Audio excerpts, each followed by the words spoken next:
Celine! Alam mo, Bettina, nananahimik na ako. Kung pagod ka, mas pagod na ako. Ano man drama to, Josephine? Paiikutin mo na naman kami, tapos saka mo kami sasaktan? Pinagturusaan ko na lahat ng ginawa ko. At lahat ng yan, handa kong pagdaanan para lang makasama ko ang anak kong si Celine. Kung gusto mo magdusa, doon sa kulungan. Gagawin ko lahat ng gusto nyo. Huwag niyo lang akong ipakulong. Then makinig ka sa mga kondisyon ko, Josephine. Maling-mali ituring mo siyang ina. Hindi kaya ni Josephine na magmahal ng iba dahil sarili lang niyang iniisip niya. Dad, hindi pa pwedeng magbago yung isang tao. Kung totoo man yon, hindi na natin malalaman dahil hindi ka na magpapakita kay Josephine. Lalayuan mo si Celine, Josephine. Yun ang mga kondisyon ko. Oras na malaman ko na kinontak mo si Celine, tatawag ako ng mga pulis. Ang gusto ko lang naman maging isang ina. Ang pagiging nanay, it's not something you'll just want. Pero ako, it's something that I earned. Si Celine ay isa ng buena familia. Para sa lahat, threat lang yung Josephine na yun sa atin. Ikaw lang naman yung nag-iisip na hindi na siya gagawa ng gulo eh. Kailangan niya ng pagkakataon, okay? And that's what I'm giving her. Papayag ako sa kasunduan namin ni Bettina. Pero hindi ibig sabihin nun na isusuko ko na yung anak ko. Hindi man ako ang lumapit kay Celine, gagawa ako ng paraan para siya naman ang lumapit sa akin. Darling, I still need to know, okay? Kasi mamamatay ako sa pag-aalala. Dumating nga pala dito si Bettina. Nasundan pala tayo eh. Ano nangyari? Kamusta si Mama? Okay lang naman yung nanay mo pero... Sinasabi ko na nga ba, Celine? Nagsisinungaling ka sa amin. I'm sorry, Dad. Nagsinungaling ako. Hindi pwedeng malaman ni Bettina to. Anong hindi ko pwedeng malaman? Don't worry about her anymore. Hindi nila tayo guguluhin. Hindi ko siya ipakukulong kung hindi ka na naguguluhin. And you believed her? No, but I had to give her a chance. Another chance para sa'yo, Celine. Dahil kadugo mo siya. Pero oras na sumuway siya sa pinag-usapan namin. Lagot siya sa akin. Ako naman ang gaganti sa kanya. You know what, ate? We're just lucky na hindi nalaman ni Mami na pumunta kay Tita Josephine. Swerte ka na rin at hindi siya pinakulong. Kaya please, don't push it. Huwag ka na magpakita sa kanya ulit.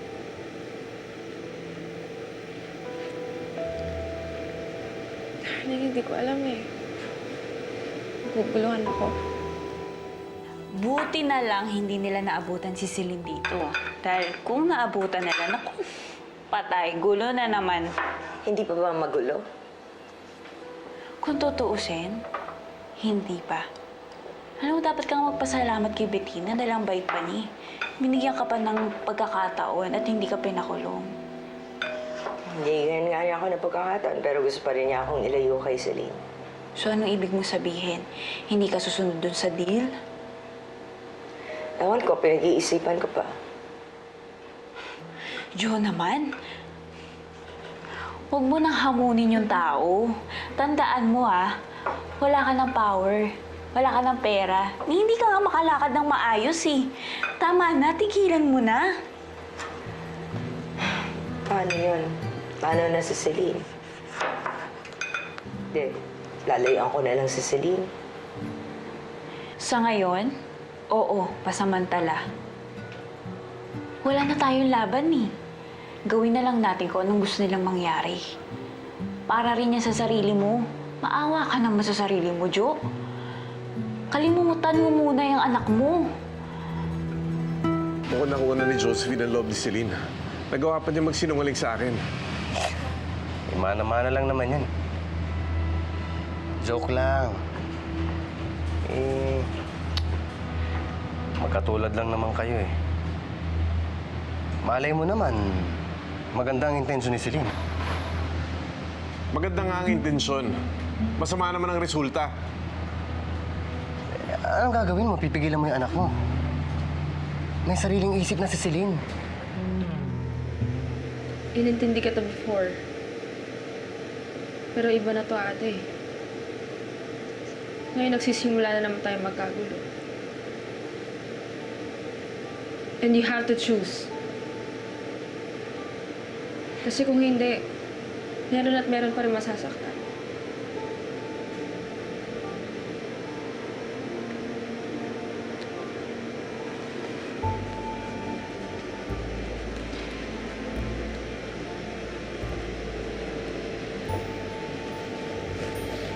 Ate, please. I'm begging you. Huwag mo na ulit hayaang masira ang pamilya natin dahil sa kanya. Choose her family. Huwag ka na makipagkita ulit sa kanya, please. Please, Ate.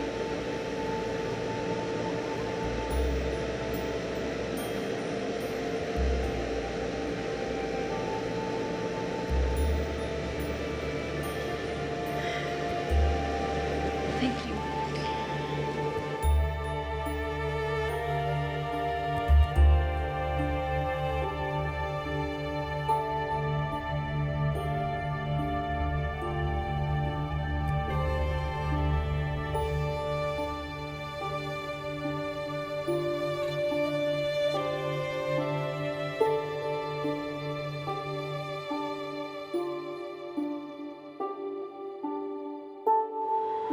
Alam mo, balang araw kapag malakas ka na at okay na lahat at nakalimutan na ng mga buhay at atraso mo, saka mo subukan.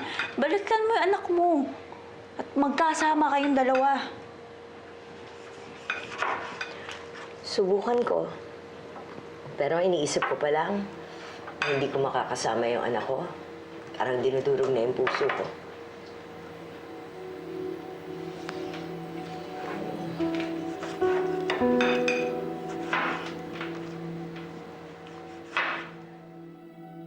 Kailangan malagot si Josephine.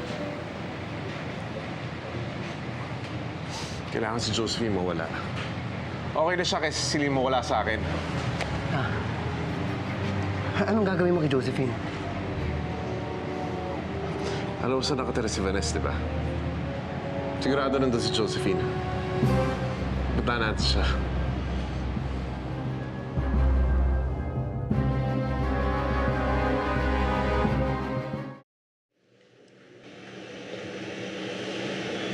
Anak?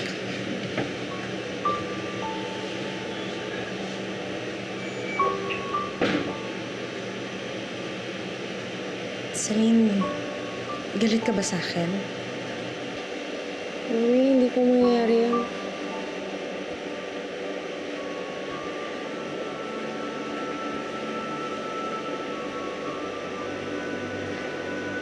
Anak, mahal mo pa ba ako?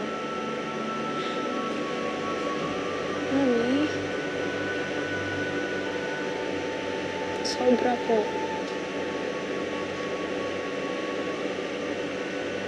Pero mas mahal mo lang si Josephine. Mas mahalaga siya sa'yo kasi magkadugo kayo, ganun ba?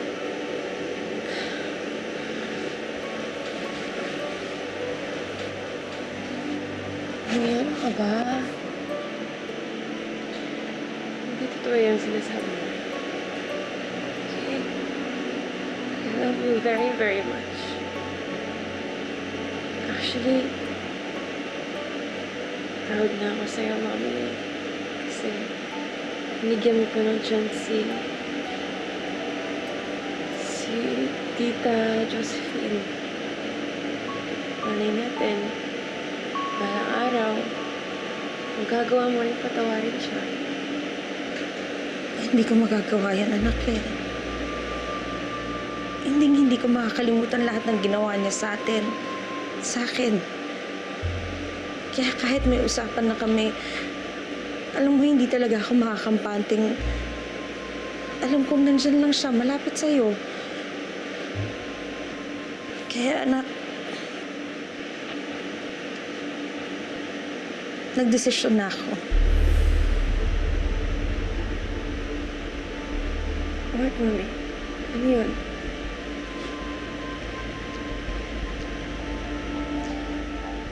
Aalis tayo. Ayusin ko yung mga papeles natin.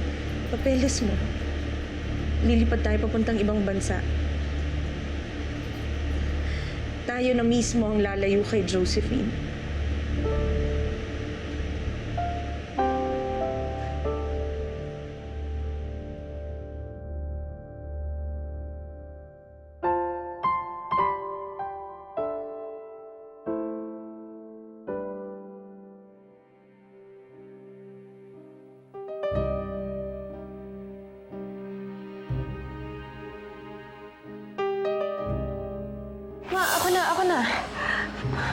Ma, dito na ako. Okay? Tutulungan kita. Celine, anak. Mami, masakit ba? Tinawag mo akong mama.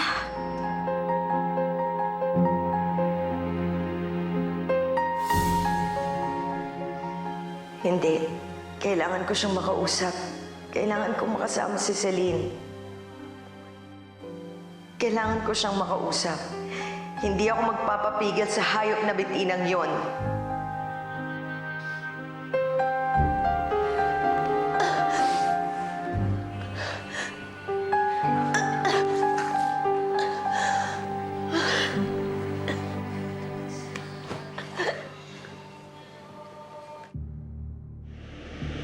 Mami, aalis tayo?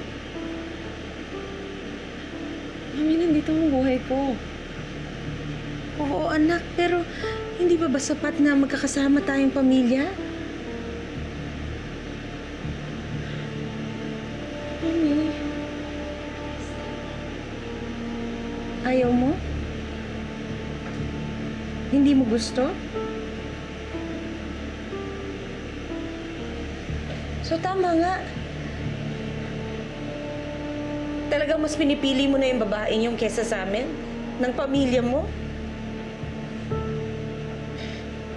Mami, hindi. Mami, hindi. Hindi totoo yan.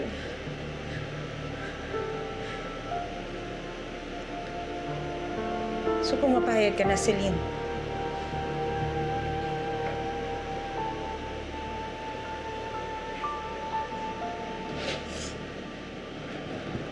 Kung yan po yung gusto niyo, Mami.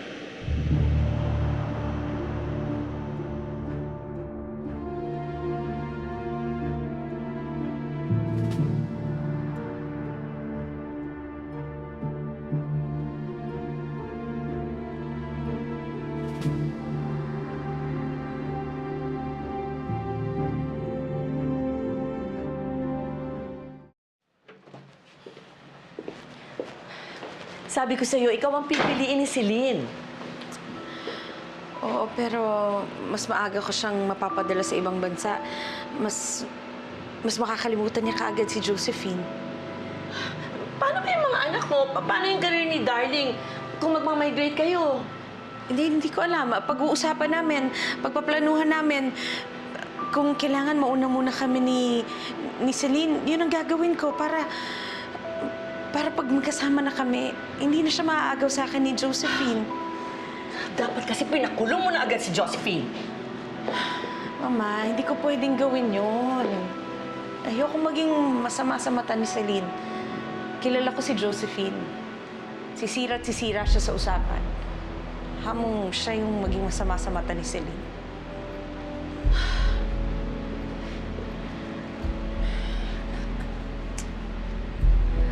Hayaan mo na. Matatapos din ang lahat. Matatapos din ito.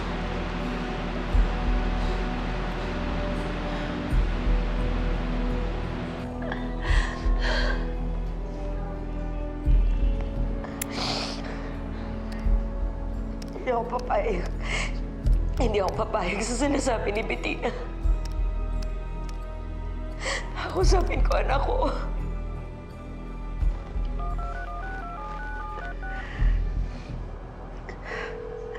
Celine, sumagot ka. Please, sumagot ka, anak.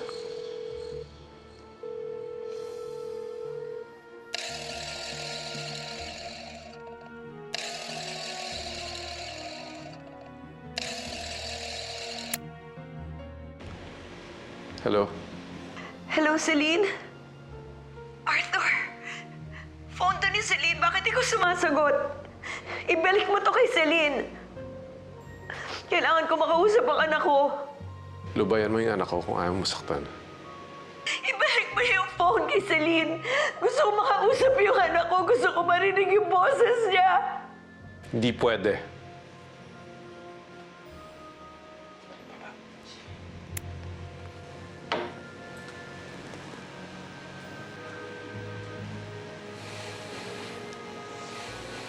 Daddy?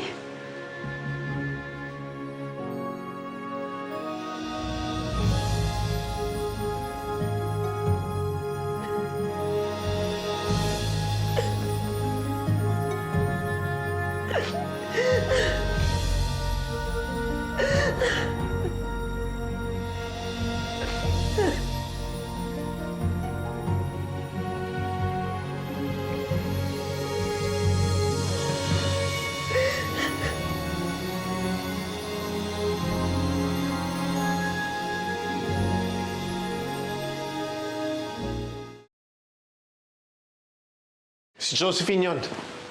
Wala pang isang gabi, sinira niya na yung usapan nila ng mami mo. Hindi talaga siya mapagkakatiwalaan. Daddy, ano ba sinabi niya? Mahalaga pa ba yun? Ang importante, iwasan mo na siya. Kung si Josephine hindi mapagkatiwalaan, Celine, ikaw ba mapagkakatiwalaan ko? Dad, nangako na rin ako kay Mami.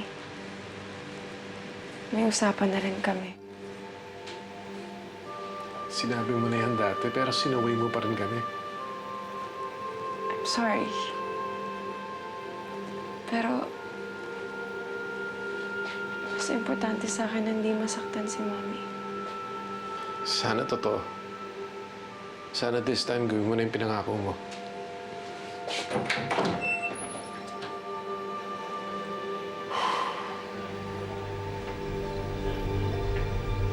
I trust you, Selena.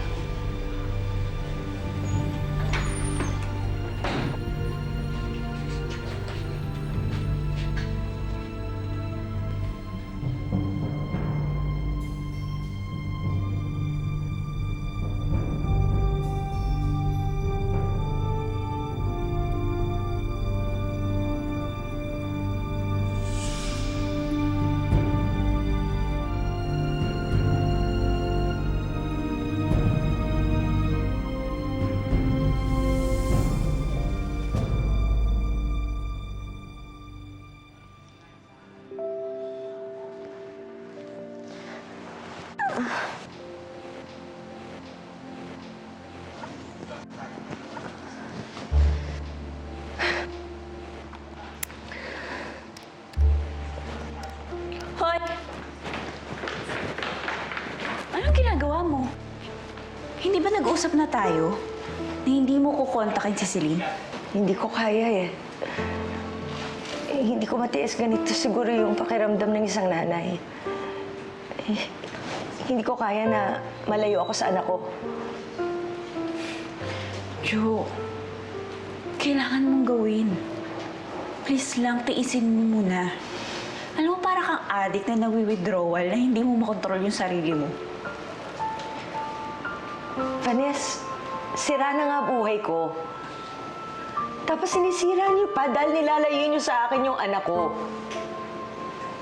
Hindi ko sinisira. Ang akin lang, ayusin mo muna. Dahil kung wasak ka, hindi ka magiging mabuting ina. Amin na yan.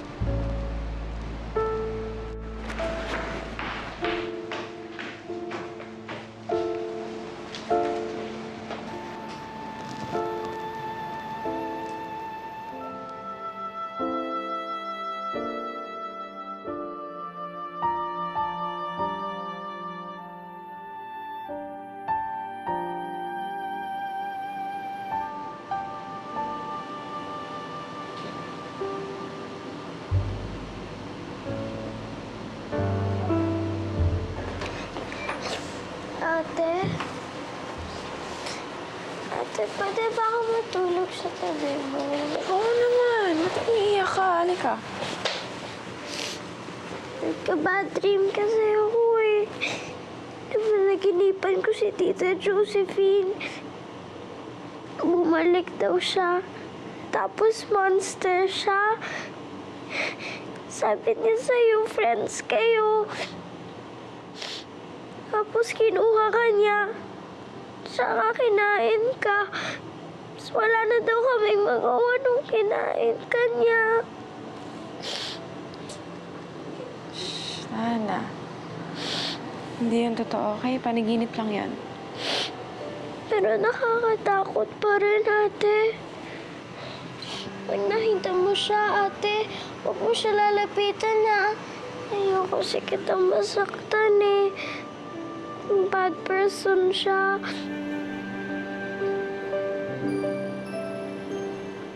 Promise, Faye. Hindi na lalapit si ate doon. Hindi na ever.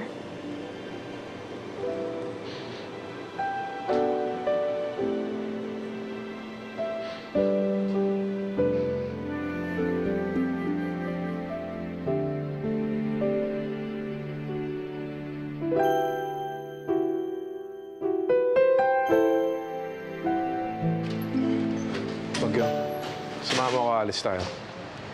Saan tayo pupunta? Ayaw pa rin tatanong ni Josephine si Celine. Pupunta na siya kay Vanessa.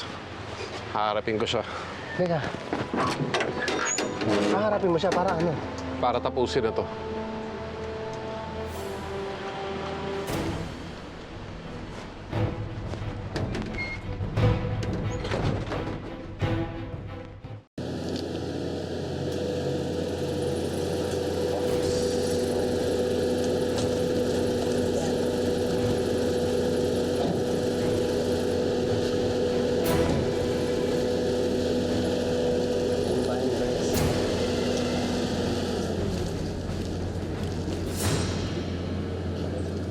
Si Josephine.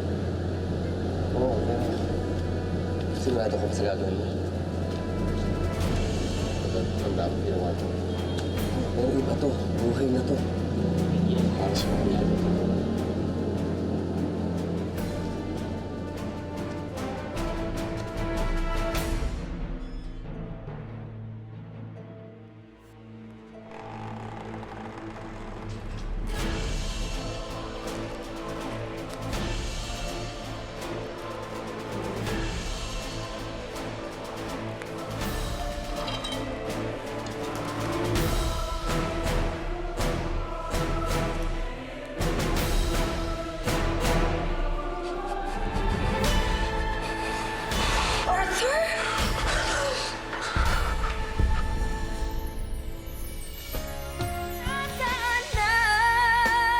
Sa tamang halaga, gagawin ko pinapagawa mo sa akin. Josephine Carter, tsaka Celine Buena. Hanapin mo sila at sinisigurado ko sa yung kita mo. Ano ba to? Kidnapping o patay? Pareho. At mas malala pa, para patingin mo sa nila kung kano kalipit yung resback ko. Dito na rin po ang huli nating pag-uusap. Hindi na po ako magpapakita sa inyo. Aalis na po ako, lalayuan ko na kayo. Ano? Celine, wag! Huwag mo sabihin yan! Ito bang makakabuti sa akin? Para na rin po sa inyo. Goodbye po at sana po huwag na po kayo tumawag dito.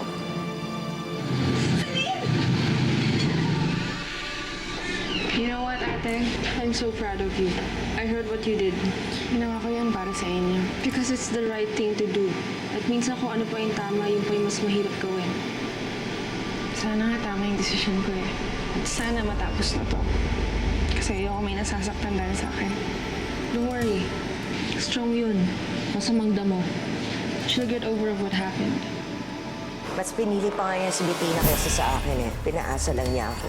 Kaya nga wala na akong ganang mabuhay. Tinulungan mo ako noon. Binuhay mo ako. Kaya ako to ginagawa sa'yo kasi malaki yung utang na loob ko. Pero please naman, huwag mo naman akong gayahin. Ayoko mamatay ka sa poder ko. Sorry na, alis na lang ako kung